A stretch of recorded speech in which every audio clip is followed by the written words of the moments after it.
আজই সাবস্ক্রাইব করুন এবং দেখুন আপনার প্রিয় শো।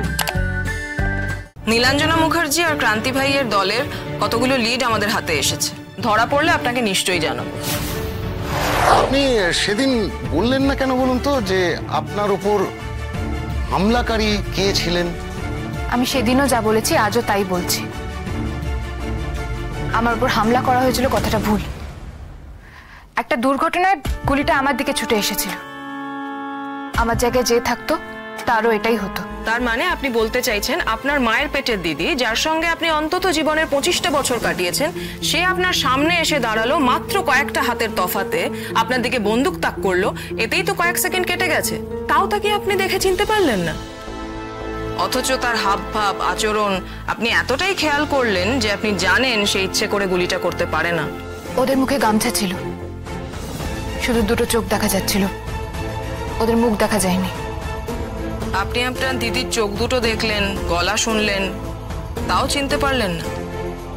আপনার মেজদি যে এরকম একটা অ্যান্টি সোশ্যাল দলের সাথে আছে সেটা তো আপনি জানতেন না। আমি বা আমার বাড়ির লোক কেউই জানতাম না। আমরা কি করে জানবো? আপনাকে শুট যে আপনার মেজদি করেছে এটা কবে বুঝলেন?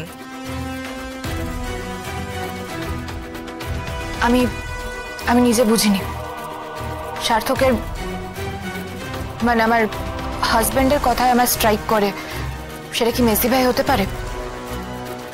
তখন আমি পুরো ব্যাপারটা ভালো করে ভেবে দেখি, আর আমার মনে হয় হতেই পারে। তারপরেই আমার হাজবেন্ড আপনাদের সাথে যোগাযোগ করেছিল। আপনার সঙ্গে নীলাঞ্জনা মুখার্জির কোনো যোগাযোগ ছিল না বলতে চান? না, ছিল না।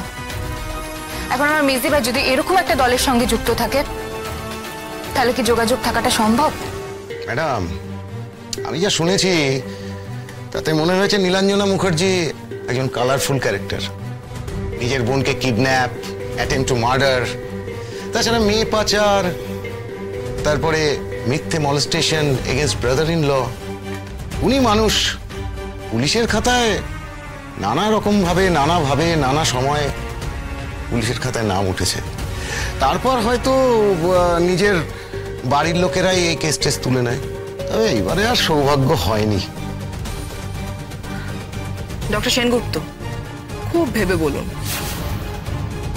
এর মধ্যে এমন কি কিছু ঘটেছে যার থেকে আপনার মনে হয়েছে যে বাইরের কেউ, মানে আপনার চেনা পরিধির বাইরের কেউ আপনার সঙ্গে কন্ট্যাক্ট করার চেষ্টা করেছে? মানে আপনি কি বলতে চাইছেন আমি ঠিক বুঝলাম না। দেখুন, শুট করার পরেই আপনার দিদি আপনার নাম ধরে চিৎকার করেছে। তার থেকে এটা পরিষ্কার যে এই গুলি চালানোর ব্যাপারটা সত্যি হয়তো অনিচ্ছাকৃত। সেক্ষেত্রে ওনার কোনো অপরাধবোধও থাকতে পারে। তাই নিজে না এসে হয়তো অন্য কাউকে দিয়ে আপনার খোঁজ খবর নিতে পাঠিয়েছিল। আপনি একটু মনে করে বলুন তো, এরকম কেউ কি এসেছিল আপনার কাছে বা ফোন টোন করেছিল? না, সেভাবে কেউ কন্ট্যাক্ট করেনি।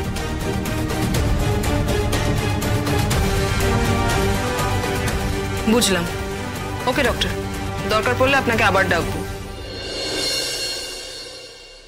আর মনে হয় খুব শিগগিরই আপনার সঙ্গে আপনার মেজদির দেখা হবে।